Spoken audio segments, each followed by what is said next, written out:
আসসালামু আলাইকুম ওয়া রাহমাতুল্লাহি ওয়া বারাকাতুহু। দাওয়াত ও তবলিগের আজিমুশান মেহনতের শুরায়ে নিজামের সাথীবৃন্দ,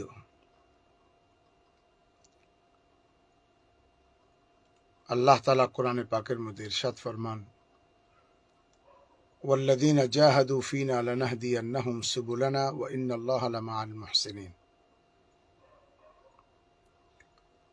যারা আল্লাহকে পাওয়ার জন্য কষ্ট মুজাহাদা করে, চেষ্টা প্রচেষ্টা করে, কোরবানি মুজাহাদা করে, আল্লাহ তাদের জন্য হেদায়েতের রাস্তা সমূহকে খুলে দেন।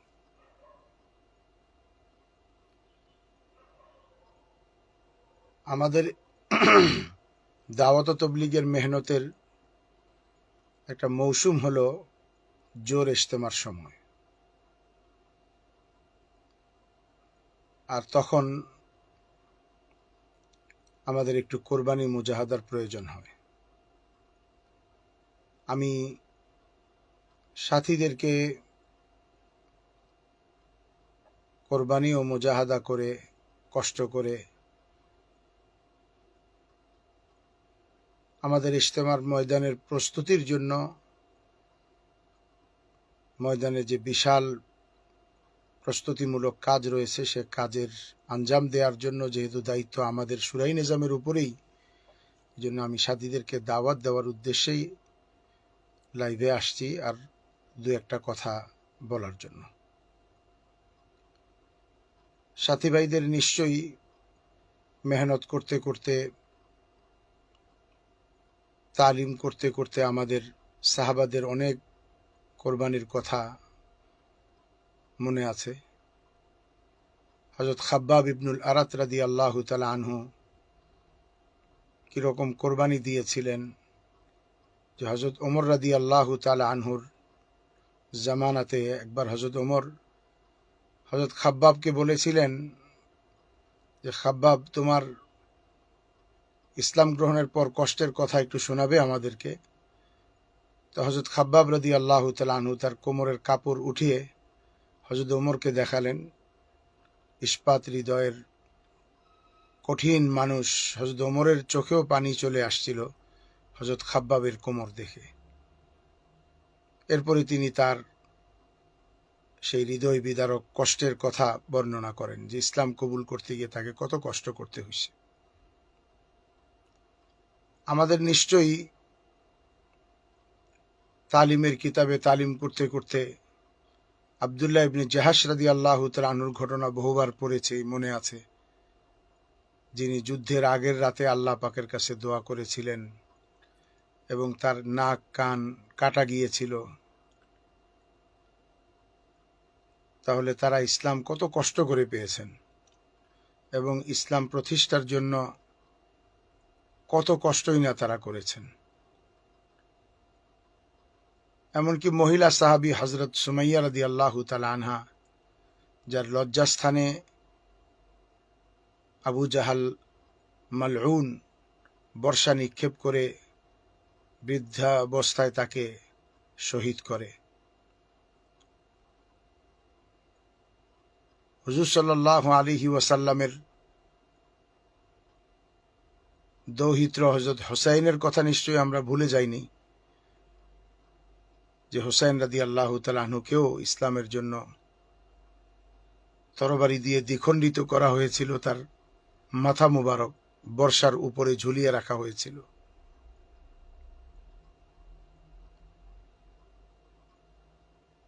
নিশ্চয়ই আমাদের মনে আছে যে আমরা হযরত জাফর রাদিয়াল্লাহু তাআলা আনহুর ঘটনা শুনেছি। মুতার যুদ্ধে যে তিনজনের নাম বলা হয়েছিল তার মধ্যে একজন ছিলেন হযরত জাফর ইবনে আবি তালিব রাদিয়াল্লাহু তাআলা আনহু, যিনি ডান হাতে ইসলামের পতাকাকে উত্তোলন করে রেখেছিলেন। প্রতিপক্ষ দুশমন যখন তার ডান হাত কেটে দিল, তিনি বাম হাতে নিলেন, যখন বাম হাত কেটে দিল উভয় হাতে পতাকাকে উত্তোলন করে ধরেছিলেন। জীবন দিয়েও ইসলামের পতাকাকে রক্ষা করেছিলেন, ভুলুণ্ঠিত হতে দেননি।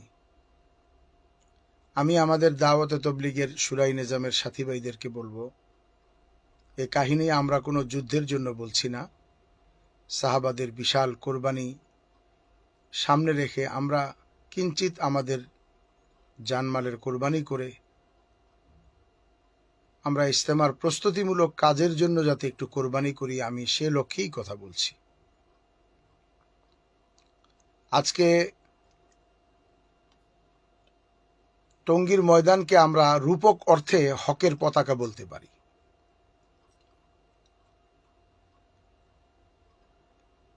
কারণ এই ময়দান ওই ময়দান যে ময়দানে হযরত মৌলানা ওমর পালনপুরী রহমতুল্লাহ আলাইহি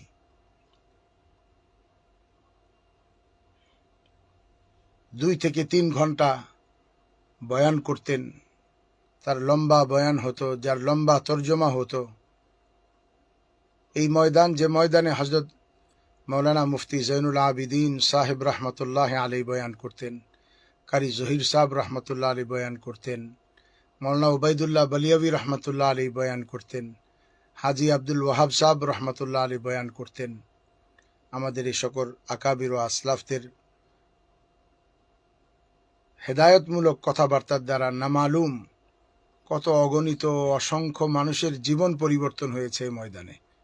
সুতরাং আমরা রূপক অর্থে এই ময়দানকে হকের পতাকা বলতে পারি। এছাড়া গত অল্প কয়েক বৎসর পূর্বে এই ময়দানেই ঝরেছিল ওলামাদের রক্ত, কত আলেমের মাথার রক্ত, শরীরের রক্ত এ ময়দানে ঝরেছিল। কাল কিয়ামতে টঙ্গীর ময়দান সাক্ষী দিবে কার কার রক্ত ঝরেছিল, কারা ঝরিয়েছিল। আল্লাহ পাকের সঙ্গীন আদালতে তাদেরকে অবশ্যই জবাবদিহি করতে হবে। দুনিয়াতে আমরা এক একজনে এক একটা বলতে পারি, ধামাচাপা দিতে পারি, অসত্য বলতে পারি, মিথ্যা বলতে পারি, সত্যকে ধামাচাপা দিতে পারি, কিন্তু কাল কিয়ামতে আল্লাহ পাকের সঙ্গীন আদালতে সরিষা পরিমাণ সত্যকেও লুকানো ছুপানো যাবে না। ওই দিন ক্যামেরায় ধারণকৃত ভিডিওর চেয়েও বেশি স্পষ্ট আকারে আল্লাহ তাআলা দেখাবেন কারা আক্রমণ করেছিল, কারা হাত উঠিয়েছিল, কারা আমাদের সাথীদের রান্না করা গোশতর লোকমা, ভাতের লোকমা মুখে পুড়ে খেয়েছিল গনিমতের মাল মনে করে। কাল কিয়ামতের দিন আল্লাহ পাকের সঙ্গীন আদালতের জবাব দিতে হবে। তো সেই দিক থেকে আমরা টঙ্গীর ময়দানটাকে হকের পতাকা মনে করি। আর কোনোভাবেই আমরা আমাদের এই পতাকাকে ভুলণ্ঠিত হতে দেব না। আমাদের এই ময়দান পরামর্শক্রমে আমাদের কাছে আসে, আমরা এই ময়দান যথাযথভাবে হেফাজত করব এবং এই ময়দানে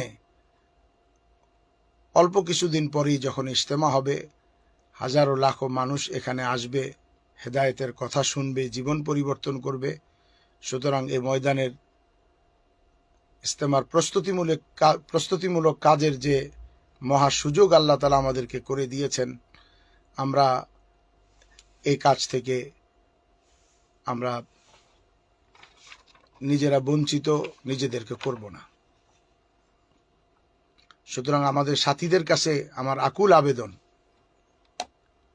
যে হকের পতাকাকে আগলে ধরার জন্য হযরত জাফর রাদিয়াল্লাহু তাআলা আনহু জীবন দিয়ে যেমন আগলে রেখেছিলেন, আমরা সাথীরা আমাদের সামান্য কিছু সময়, সামান্য কিছু অর্থ ব্যয় করে আমরা প্রত্যেকেই সামানা সহকারে ময়দানে চলে আসি এবং আমাদের ময়দানে বাঁশ গাড়া হোক, চট লাগানো হোক, ময়দান পরিষ্কার করা হোক, যেই কাজে আমাকে ব্যবহার করা হবে আমি ওই কাজেই ব্যবহৃত হব। পরামর্শক্রমে আমাকে যা করতে বলা হবে আমি তা করব। কোনো এক ভাই মৌলানা সাদ সাহেবের পক্ষের ওনার এক ভিডিও রেকর্ডের মধ্যে দেখলাম আমার কথা তিনি বলতে গিয়ে বলতেছেন যে 6 নম্বর কাতারের মুরব্বী। আমি ওই ভাইকে বলবো আপনি আমাকে মুরব্বী কেন বললেন? আপনি তো 6 নম্বর কাতারের বলছেন, আমি তো 60 নম্বর কাতারের মুরব্বীও নিজেকে মনে করি না। আমরা টঙ্গীর ময়দানের, যদি আমাদেরকে মুরব্বীরা ঝাড়ু দিতে বলে তো আমরা ঝাড়ু দিব, ময়লা পরিষ্কার করব, তাতেও আমাদের কোনো আপত্তি নেই। হকের জন্য, দ্বীনের জন্য কাজ করতে আমরা প্রস্তুত আছি। সেই জন্য আমাদের সাথী ভাইদেরকে বলি, আজকে যদি আপনার বাচ্চা অসুস্থ হয় আর যদি ডাক্তার বলে যে তাকে হসপিটালে ভর্তি করতে হবে, তাকে হসপিটালে 5 দিন রাখতে হবে এবং আপনাকে প্রতিদিন ক্যাবিন ভাড়া দিতে হবে, সিট ভাড়া দিতে হবে, ইঞ্জেকশনের টাকা দিতে হবে, ডাক্তারের ফি দিতে হবে, আপনি নিশ্চয়ই কাজগুলি সবই করবেন, অর্থ ব্যয় করবেন, রাত জাগবেন। এরপরেও আপনার বাচ্চার সুস্থতার পরে আপনার অন্তর জুড়াবে, মুখে হাসি ফুটবে। তাহলে আপনার আমার সন্তানের রক্ষার চেয়েও দিন রক্ষা কি বেশি জরুরি নয়? আমার এবং আপনি আপনার সন্তানকে যতই হেফাজত করি, একদিন মৃত্যু অনিবার্য। মৃত্যু আমাদের সকলেরই একদিন হবে।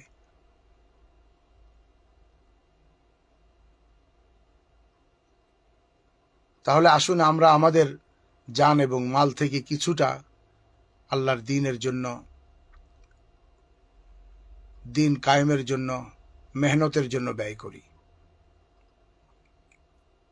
আমি ভাইদেরকে বলবো যে বাড়িতে প্রত্যেকেই সামানাপত্র সহকারে ময়দানে চলে আসি। আর আমার আওয়াজ যদি মা বোনদের কাছে পৌঁছে, আমি মা বোনদেরকে বলবো আপনারা হজরতে ফাতেমার ভূমিকা পালন করেন, হজরতে আয়েশার ভূমিকা পালন করেন, বিশেষ করে হজরতে আমর বিন জামুহ রাদিয়াল্লাহু তাআলা আনহু এর স্ত্রীর ভূমিকা পালন করেন।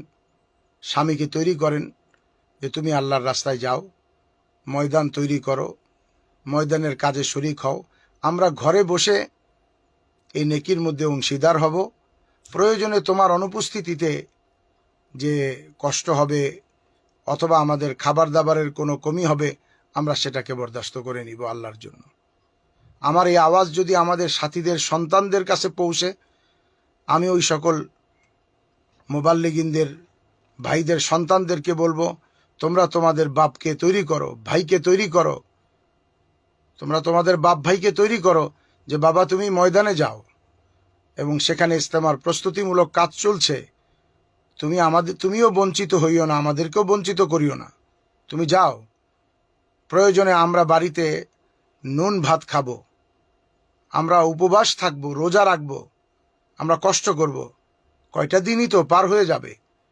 তুমি ময়দানে যাও এবং সেখানে গিয়ে তুমি কাজের মধ্যে অংশগ্রহণ করো। এইভাবে আমরা প্রত্যেকেই আমাদের ফ্যামিলি থেকে, প্রত্যেক ঘর ঘর থেকে পুরুষ আমরা ময়দানে পৌঁছে যাই। বিশেষ করে আগামীকাল ভোরেই ঢাকা জেলার মশওয়ারা আসে। এই মশওয়ারাতে যাওয়ার সময় সাথীরা সামানপত্র সহকারে যাওয়ার চেষ্টা করি এবং অন্তত পক্ষে 7-10 দিনের জামাত বানায় আমরা ময়দানে থেকে, আর বিশেষ করে ছুটির দিনগুলোতে আমরা যেভাবে পূর্বেও কাজের জন্য বাস, গাড়ি ইত্যাদি মসজিদ থেকে ইন্তজাম করে ছাড়তাম, এখনও সেই ইন্তজামগুলি করব যাতে বেশি থেকে বেশি সাথী ময়দানে পৌঁছে এবং অল্প সময়ের মধ্যেই আমাদের ইজতেমার প্রস্তুতিমূলক কাজ হয়ে যায়। আমি আমার সাথী ভাইদের কাছে অনুনয় বিনয় করে বলছি যে প্রত্যেকটি সাথী এ কথা মনে করেন যে ময়দানে যদি একজন লোক থাকে তাহলে আমি থাকব, ময়দানে যদি একজন কাজ করে তো সেটা আমি করব। আপনি কথা নিয়ত করেন, তাহলে আপনি একা নন, আপনি লক্ষ মানুষের একজন হবেন। সেই সাথে আমি আমাদের সাতপন্থী ভাইদেরকে বলছি, ঝগড়া পরিহার করেন, মন্দ ভাষা, গালিগালাজ এগুলাকে পরিহার করেন। হ্যাঁ, বাকি একটা কথা, মৌলানা সাদ সাহেবকে অ্যাভয়েড করে দাওয়াত তবলিগের মেহনত করাটা, এটা তো আমরা তার কথার অনুসরণই করছি।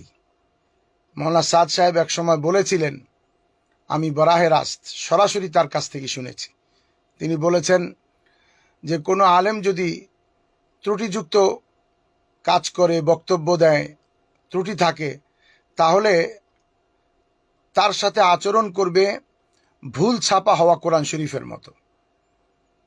ভুল ছাপা কোরআন শরীফ যেমন বেয়াদবি করা যায় না, তাকে অজু ছাড়া ছোঁয়া যায় না, তেমনি তাকে তেলাওয়াতও করা যায় না ততদিন পর্যন্ত, যতদিন পর্যন্ত না তাকে কোনো হাফেজ আলিম কারেকশন না করে, সহি না করে। একটা কোরআন শরীফে ছাপায় ভুল করছে, বারবার বিভিন্ন জায়গায় ইন্নাল্লাহ লা ইউহিব্বুজ জালিমিনের জায়গায় ইন্নাল্লাহ লা ইউহিব্বুল মুফলিহিন লিখে রাখছে, উলাইকা আলা হুদাম মির রাব্বিহিম ওয়া উলাইকা হুমুল মুফলিহুনের জায়গায় ফাসিকুন লিখে রাখছে। তেলাওয়াত করা যাবে না, কিন্তু তাই বলে অজু ছাড়া ধরাও যাবে না। আমরাও তাই বলি। মাওলানা সাদ সাহেব এবং তার পূর্ব পুরুষ, তাদের খানদানের অনুগ্রহ বিংশ শতাব্দীর গোটা মুসলমানের উপরে আসে। আমরা তাদেরকে সশ্রদ্ধ সালাম জানাই, অ্যাপ্রিসিয়েট করি এবং শ্রদ্ধার সাথে স্মরণ করি, কিন্তু তাই বলে আমরা তেলাওয়াত করতে পারবো না, অর্থাৎ তার অনুসরণ করতে পারবো না যতদিন পর্যন্ত কোরআন শরীফ তাসহিহ না করা হয়। যেমন সেটাকে তেলাওয়াত করা যায় না, ঠিক তেমনিভাবে যতক্ষণ পর্যন্ত তিনি তার ভুল শুধরে না নিবেন এবং গতানুগতিকভাবে না, দায়সারাভাবে না, আন্তরিকভাবেই দুঃখিত হয়ে ভুল বক্তব্য থেকে ফিরে আসবেন, ভুল বক্তব্যকে প্রত্যাখ্যান করবেন, তওবা করবেন, ভবিষ্যতে এ ধরনের বক্তব্য না বলার দৃঢ় প্রতিজ্ঞা করবেন এবং দারুল উলুম দেওবন্দের উলামা ইকরামকে মুতমাইন করবেন। মার্কাজ থেকে প্রবীণ মুরব্বীদের, চলে যাওয়া মুরব্বীদেরকে আলিঙ্গন করে ফিরিয়ে নেবেন। তাহলে সারা বিশ্ব আবার এক হয়ে কাজ করবে, আবার সেই সোনালী দিনগুলি দেখতে পাবে যা অল্প কিছু বছর পূর্বেই ছিল। আজকে দেখেন,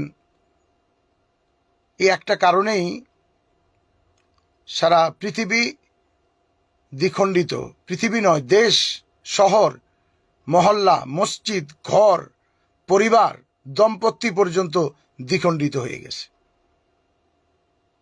এক মাওলানা সাদ সাহেব যদি একটু সদিচ্ছা তার হয়, তিনি যদি চেষ্টা করেন, তাহলে আবার ফিরিয়ে আনতে পারেন, আবার আমাদেরকে এক করে দিতে পারেন। এই জন্য আমরা ওনার কথার উপরে আমল করছি, যে তার ভুল বক্তব্যের কারণে আমরা তার অনুসরণ করব না, কিন্তু আমরা তার সাথে কোনো বেয়াদবিও করব না। ভুল ছাপা কোরআনকে যেমন তাকে রেখে দিতে হয়, আমরাও তাকে নির্দিষ্ট জায়গায় রেখে দিছি যে আপনি থাকেন ওইখানে। হ্যাঁ, যদি আপনি তাসহিহ করে ফিরে আসেন, দেওবন্দের ওলামা ইকরাম, দেওবন্দের মুহতামিম সহ দেওবন্দ আহলে দেওবন্দকে মুতমাইন করেন, পেছনের ভুলগুলিকে শুধরে নেন, ভবিষ্যতে না করার দৃঢ় সংকল্প করেন, তাহলে আমি আগেও বলেছি, আবারও বলছি, আমাদের মাথার পাগড়ি আপনার গালিচা হিসেবে বিছিয়ে দেব, লাল গালিচা সংবর্ধনা দেব। আপনি যখন গাড়িতে চড়বেন, তো আমার গর্দানকে আপনার সিঁড়ি হিসেবে ব্যবহার করার জন্য সুযোগ করে দিব এবং তাতেও ধন্য মনে করব যখন ফিরে আসবেন।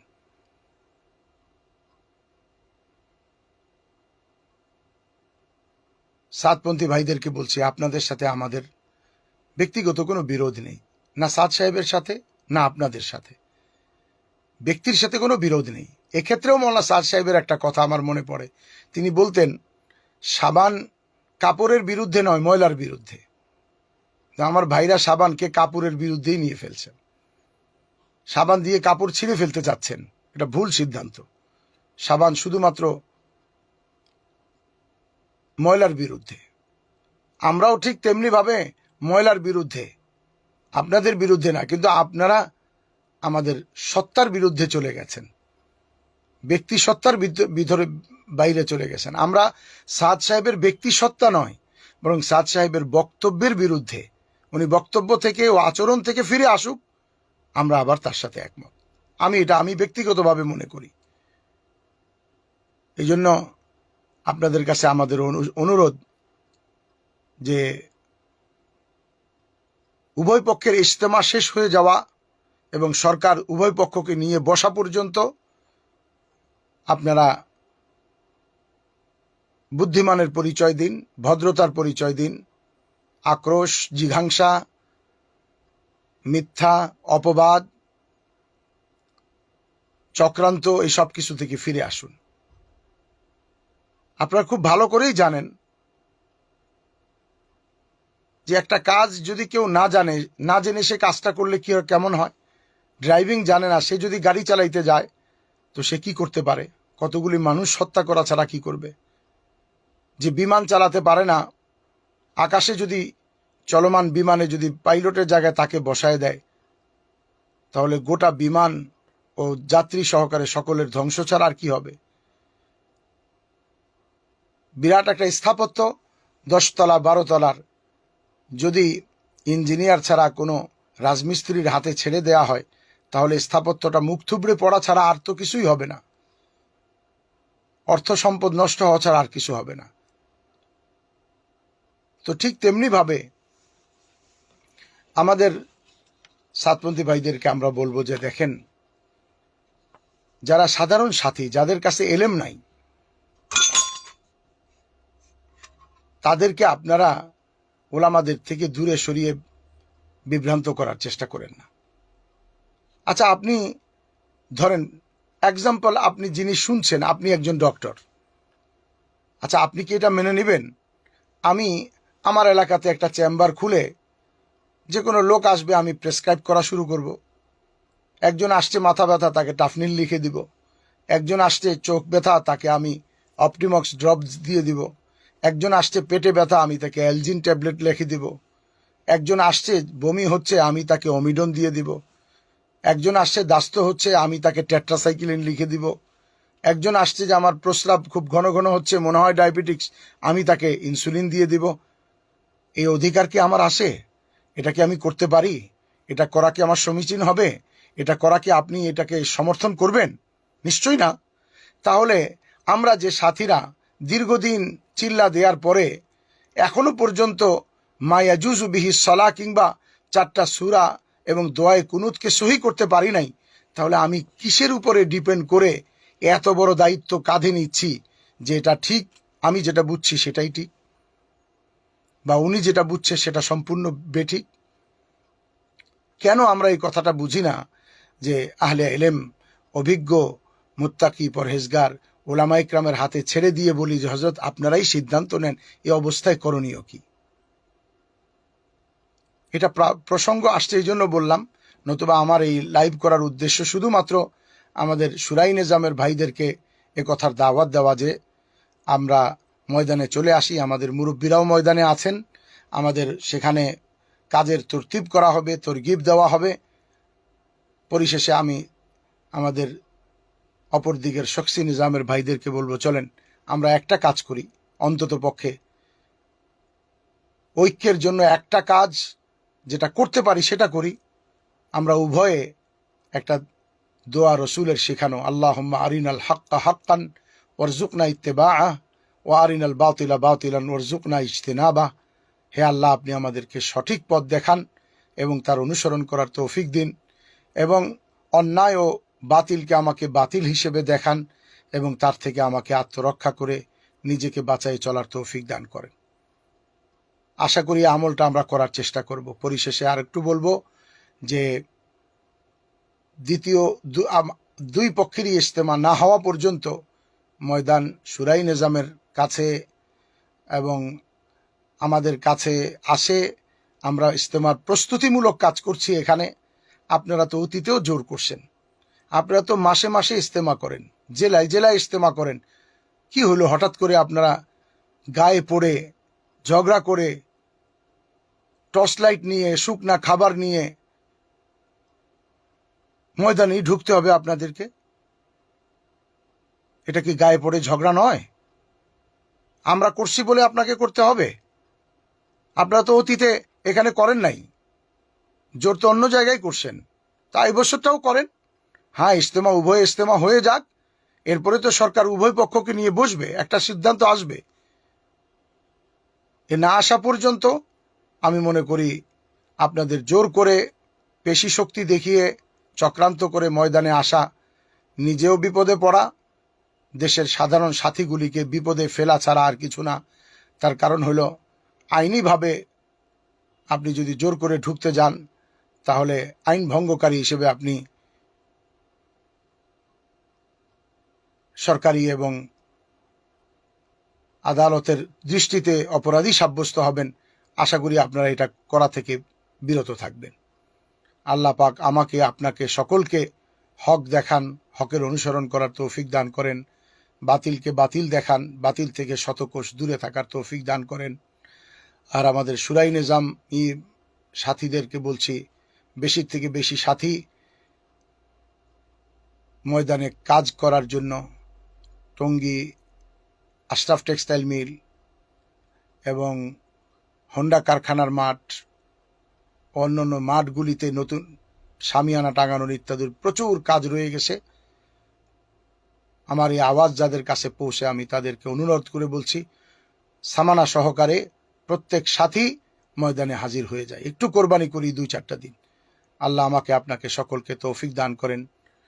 ওয়া আখির দাওয়ানা আলহামদুলিল্লাহি রাব্বিল আলামিন।